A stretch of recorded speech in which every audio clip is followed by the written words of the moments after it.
한국은 진짜 무섭다. 중국에서 온 제 친구 리우가 저한테 이렇게 말했어요. 저는 순간 너무 황당해서 뭐가 무섭다는 거야? 하고 물었죠. 그랬더니 리우가 한숨을 쉬면서 말했어요. 너무 안전해서 무섭다고. 그때 저는 이게 무슨 말도 안 되는 소리지? 하고 생각했어요. 보통 외국인들이 한국을 보고 안전해서 좋다라고 하지. 너무 안전해서 무섭다라고 하는 건 처음 들어보는 말이었거든요. 그런데 리우의 이야기를 듣다 보니 한국이 얼마나 안전한 나라인지 다시 한번 깨닫게 되었어요. 안녕하세요.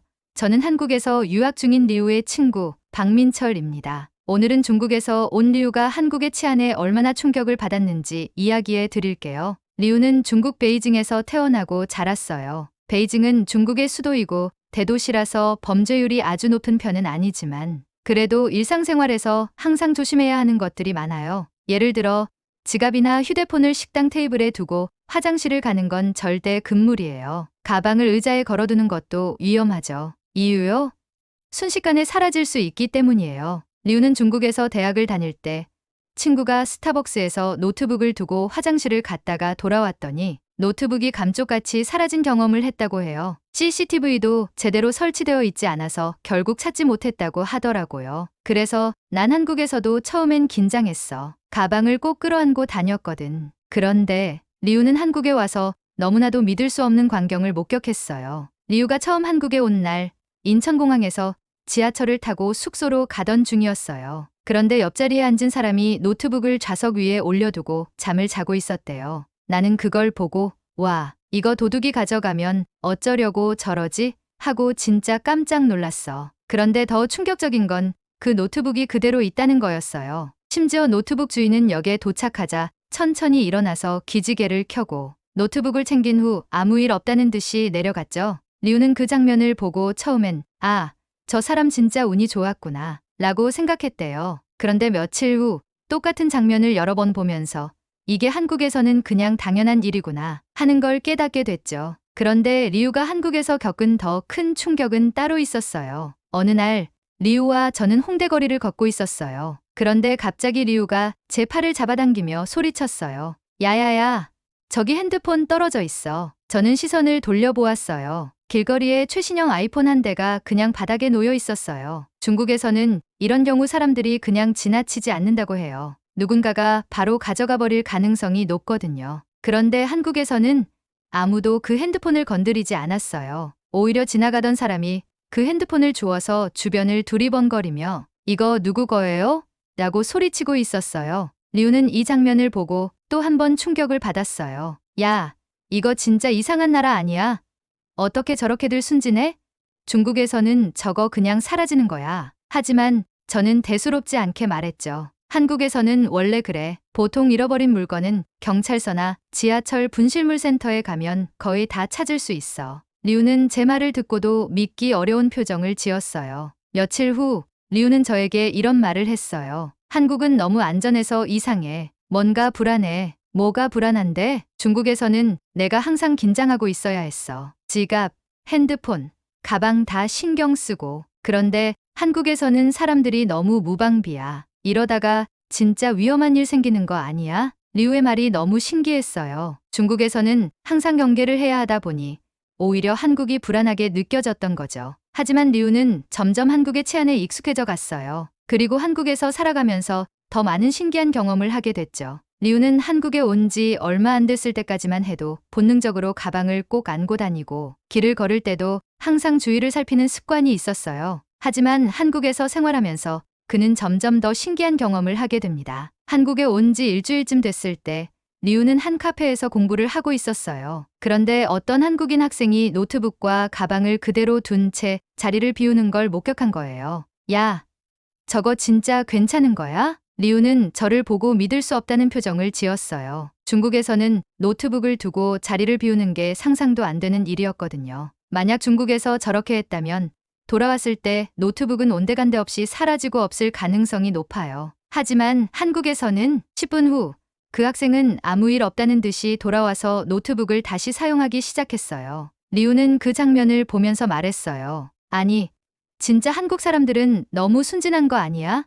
이렇게 살아도 돼? 저는 웃으며 대답했어요. 한국에서는 원래 그래. 내가 노트북을 두고 화장실을 가도 아무도 안 가져가. 그 말을 들은 리우는 한참을 멍하니 있더니 믿을 수 없다는 듯이 중얼거렸어요. 진짜 이상한 나라야. 하지만 리우가 한국의 치안을 몸소 실감하게 된 건 그가 직접 겪은 사건 때문이었어요. 어느 날 우리는 명동에서 쇼핑을 하고 있었어요. 사람이 정말 많았고 북적거리는 인파 속에서 리우는 가방을 한쪽 어깨에 걸친 채 걸어가고 있었죠. 그런데 몇 분 뒤 갑자기 리우가 저를 붙잡고 다급하게 말했어요. 야, 내 지갑 없어. 그 말에 저도 깜짝 놀라서 주머니 잘 봤어?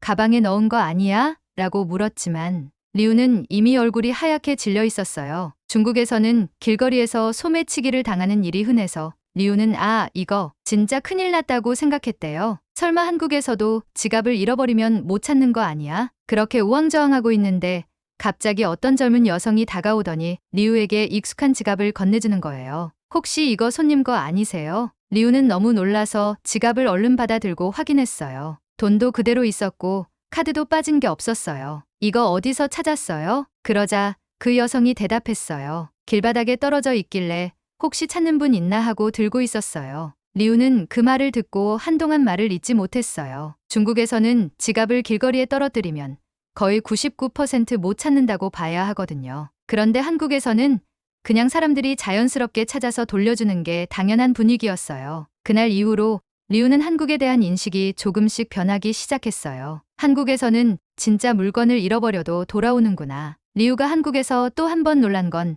밤에도 마음 놓고 다닐 수 있다는 점이었어요. 중국에서는 밤늦게 혼자 거리를 돌아다니는 게 위험할 수 있어요. 특히 여성들이 혼자서 밤거리를 다닌다면 신경을 바짝 써야 하죠. 그래서 중국에서는 밤에 혼자 걸어야 한다면 주의를 경계하고 항상 긴장해야 하는 게 당연한 분위기예요. 하지만 한국에서는 어느 날 우리는 홍대에서 술을 마신 후 새벽 2시쯤 숙소로 걸어가고 있었어요. 그런데 리우가 갑자기 이상한 표정을 짓더니 말했어요. 야, 근데 여기 왜 이렇게 조용하고 평온해? 주변을 둘러보니 몇몇 사람들이 혼자서 이어폰을 끼고 걸어가고 있었어요. 어떤 여성은 혼자 핸드폰을 보면서 천천히 집으로 가고 있었고요. 리우는 믿기지 않는다는 듯이 중얼거렸어요. 이 시간에 혼자 걸어 다녀도 아무렇지도 않다고? 그제야 저는 깨달았어요. 리우가 한국에서 가장 놀란 건 안전한 게 당연한 분위기라는 점이었다는 걸요. 중국에서는 항상 뭔가를 조심해야 하는데 한국에서는 사람들이 그냥 당연하다는 듯이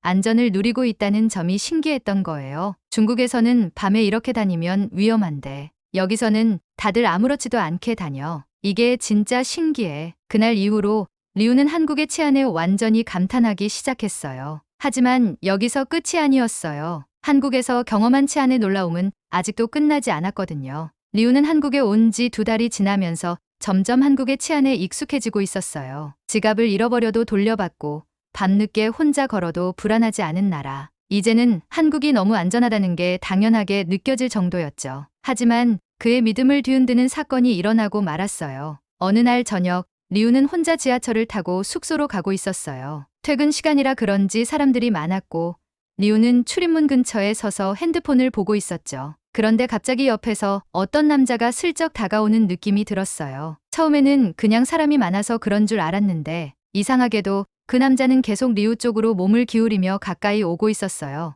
뭐지? 왜 이렇게 붙어? 리우는 살짝 불안한 느낌이 들어서 몸을 뒤로 피하려고 했어요. 그런데 그 순간 그 남자의 손이 리우의 주머니 쪽으로 살짝 움직이는 걸 본 거예요. 설마 소매치기? 순간 머릿속이 복잡해졌어요. 한국에서는 지금까지 한 번도 이런 일을 당한 적이 없었거든요. 하지만 중국에서는 이런 일이 자주 일어나기 때문에 리우는 본능적으로 소매치기를 의심했어요. 설마 한국에서도 이런 일이 있을 줄이야. 하지만 문제는 그 남자가 분명히 수상해 보이는데 정확히 뭘 하려는 건지 확신이 안 섰다는 점이었어요. 그냥 사람이 많아서 부딪힌 걸 수도 있었으니까요. 그런데 그때 옆에 서 있던 한국인 아저씨가 갑자기 리우의 팔을 툭 치며 말했어요. 학생, 조심해요. 저 사람 이상해. 리우는 그 말을 듣자마자 순간적으로 몸을 돌려서 주머니를 확인했어요. 다행히 아무것도 없어지지 않았지만 뒤돌아보니 그 남자는 급하게 다른 칸으로 이동하고 있었어요. 진짜 소매치기였나? 순간 너무 긴장됐어요. 지금까지 한국이 완벽하게 안전한 나라라고 생각했는데 내 물건이 사라질 뻔했다는 사실이 충격적이었죠. 며칠 후 리우는 친구들과 한강공원에서 밤늦게까지 시간을 보내고 있었어요. 한국에서 한강공원은 밤에도 안전해서 사람들이 많이 찾는 곳이죠. 그런데 그날 리우는 뜻밖의 불쾌한 경험을 하게 됐어요. 그는 편의점에서 맥주를 사서 친구들과 앉아 있는데 갑자기 어떤 취한 남자가 다가오더니 말을 걸기 시작했어요. 어이, 너 중국인이야? 리우는 순간 당황했어요. 그동안 한국에서 인종차별을 느낀 적이 한 번도 없었기 때문에 이런 상황이 너무 낯설었거든요. 네, 중국에서 왔어요. 리우가 조심스럽게 대답하자 그 남자는 피식 웃더니 갑자기 중국 사람들 코로나 만들었잖아 라며 장난스러운 말투로 말했어요. 리우는 너무 황당해서 아무 말도 하지 못했어요. 그동안 한국 사람들은 친절하고 정직한 사람들이라고 생각했는데 이렇게 무례한 사람도 있을 줄은 몰랐던 거예요. 친구들이 분위기를 바꾸려고 했지만 리우는 그날 이후로 한국에 대한 생각이 조금씩 흔들리기 시작했어요. 한국도 완전히 안전한 나라라고 할 수는 없구나. 이후로 며칠 동안 리우는 계속 한국의 치안에 대해 고민했어요. 지금까지 경험한 좋은 일들이 많았지만 지하철 소매치기 사건과 한강에서 겪은 불쾌한 경험이 머릿속을 떠나지 않았어요. 한국이 정말 안전한 나라가 맞을까? 그런데 바로 그때 그의 생각을 다시 바꿔놓을 사건이 벌어졌어요. 그날도 리우는 카페에서 공부를 하고 있었어요. 그런데 실수로 핸드폰을 테이블에 두고 나온 거예요. 보통 중국에서는 이러면 100% 핸드폰을 다시 찾을 수 없어요. 하지만 한국은 다를 거라고 믿고 리우는 다시 카페로 돌아갔어요. 설마 아직 있을까? 그런데 카페에 도착하자마자 카운터에 있던 직원이 리우를 보더니 반갑게 말했어요. 아, 손님 핸드폰 두고 가셨죠? 여기 보관하고 있었어요. 리우는 그 말을 듣는 순간 감동을 넘어서 뭔가 뭉클한 기분이 들었어요. 역시 한국은 다르구나. 한국이 100% 완벽하게 안전한 나라는 아닐 수도 있어요. 가끔 나쁜 경험을 할 수도 있고 운이 나쁘면 소매치기를 당할 수도 있죠. 하지만 대부분의 한국 사람들은 정직하고 서로를 배려하는 분위기를 가지고 있다는 것을 리우는 다시금 깨닫게 됐어요. 한국은 내가 생각한 것보다 훨씬 더 믿을 수 있는 나라구나. 한국에서 지낸 지 6개월이 지나면서 리우는 이제 완전히 한국 생활에 적응했어요. 처음엔 너무 안전해서 무섭다고 말했던 그였지만 이제는 당연한 듯이 카페에서 노트북을 두고 화장실에 다녀오고 밤늦게 혼자 길을 걸어도 걱정하지 않는 자신을 발견하게 되었죠. 처음에는 한국이 비현실적으로 느껴졌는데 이제는 이게 너무 익숙해져 버렸어. 그러던 어느 날 리우는 한국에서 보낼 마지막 밤을 맞이하게 됐어요. 출국을 하루 앞둔 밤 우리는 익숙한 홍대 거리에서 마지막 술자리를 가졌어요. 리우는 맥주 한 잔을 마시면서 갑자기 한숨을 쉬더니 말했어요. 나 이제 중국 돌아가면 진짜 적응 못할 것 같아. 저는 웃으며 물었어요. 왜? 너 한국 처음 왔을 때는 너무 안전해서 불안하다고 하지 않았어? 그 말을 듣고 리우는 피식 웃더니 고개를 끄덕였어요. 맞아. 그땐 사람들이 너무 순진해 보였어. 다들 가방도 막 두고 다니고 핸드폰도 테이블에 놓고. 그게 신기하기도 하고 솔직히 좀 불안했어. 그는 맥주를 한 모금 마신 뒤 진지한 표정으로 말을 이어갔어요. 근데 이제는 그게 너무 익숙해져 버렸어. 아니, 그냥 그게 맞는 세상이잖아. 맞는 세상? 응, 사람들이 서로 믿고 사는 세상. 내가 뭘 놓고 다녀도 누군가가 찾아주고 밤늦게 혼자 걸어도 무서워할 필요 없는 그런 세상 말이야. 리우는 잠시 말을 멈추고 멀리 보이는 홍대 거리를 바라봤어요. 중국에서는 항상 조심해야 하잖아. 지갑, 핸드폰, 가방 다 내가 신경 쓰지 않으면 안 돼. 근데 한국에서는 그냥 사람들이 그런 걸 지켜주는 분위기야. 그게 너무 좋아. 그의 말에 우리는 조용히 고개를 끄덕였어요. 리우는 잠시 생각에 잠겼다가 다시 말을 꺼냈어요. 사실 처음에는 한국이 너무 완벽한 나라라고 착각했던 것 같아. 근데 아니더라고. 한국에도 나쁜 사람이 있고 조심해야 할 일도 있고 불쾌한 경험도 있었잖아. 그렇지. 근데 그럼에도 불구하고 이 나라가 안전하게 유지되는 건 결국 대부분의 사람들이 정직하고 서로를 배려하기 때문인 것 같아. 리우는 천천히 말을 이어갔어요. 중국에서도 한국처럼 바뀔 수 있을까? 저는 잠시 고민하다가 대답했어요. 글쎄, 한 나라가 하루아침에 바뀌기는 어렵겠지. 하지만 적어도 너는 바뀌었잖아. 그 말에 리우는 눈을 크게 뜨고 저를 쳐다봤어요. 내가? 응, 너 처음에 한국 와서 가방 꼭 안고 다니고 사람들 못 믿겠다고 했잖아. 근데 이제는 지갑을 잃어버려도 찾아줄 거라는 걸 알고 있잖아. 내가 변한 것처럼 다른 사람들도 조금씩 변할 수 있지 않을까? 리우는 한참 동안 제 말을 곱씹더니 고개를 끄덕였어요.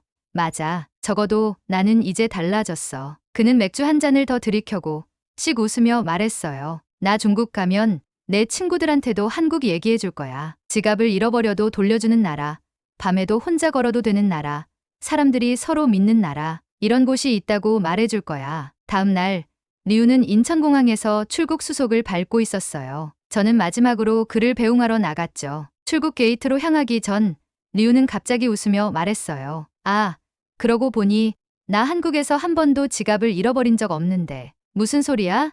내가 명동에서 한 번 잃어버렸잖아. 아, 맞다. 근데 그때 찾았잖아. 그러면 잃어버린 게 아닌 거 아니야? 그 말에 저는 피식 웃고 말았어요. 그래, 내 말이 맞아. 리우는 마지막으로 한국을 돌아보며 말했어요. 이제 나도 한국처럼 살아야겠어. 어떻게? 사람들을 좀 더 믿어보기로 했어. 그렇게 말한 그는 가벼운 발걸음으로 출국 게이트를 향해 걸어갔어요. 한국에 처음 왔을 때 리우는 한국은 너무 안전해서 무섭다 라고 했어요. 하지만 이제 그는 한국처럼 사람을 믿을 수 있는 곳이 더 많아지면 좋겠다 고 말하고 떠났어요. 우리는 가끔 너무 당연한 것들이 사실은 굉장한 장점이라는 걸 잊곤 해요. 지갑을 잃어버려도 찾을 수 있는 나라, 밤에도 안심하고 걸을 수 있는 나라, 낯선 사람이 내 물건을 주워서 돌려주는 나라. 리우는 한국에서 살면서 그런 것들이 얼마나 소중한 가치인지 깨달았고, 이제는 그걸 다른 곳에서도 실천하고 싶다고 말했어요. 사람을 믿는 것이 당연한 사회. 리우의 마지막 말이 아직도 제 머릿속을 맴돕니다. 한국처럼 사람을 믿을 수 있는 곳이 더 많아지면 좋겠다. 그의 바람처럼 한국 같은 곳이 더 많아지기를 바라며 오늘 이야기를 마칩니다. 여러분은 한국의 치안에 대해 어떻게 생각하시나요? 외국인 친구가 한국의 안전함에 감탄했던 경험이 있나요? 좋아요, 구독, 그리고 여러분의 경험을 댓글로 남겨주세요.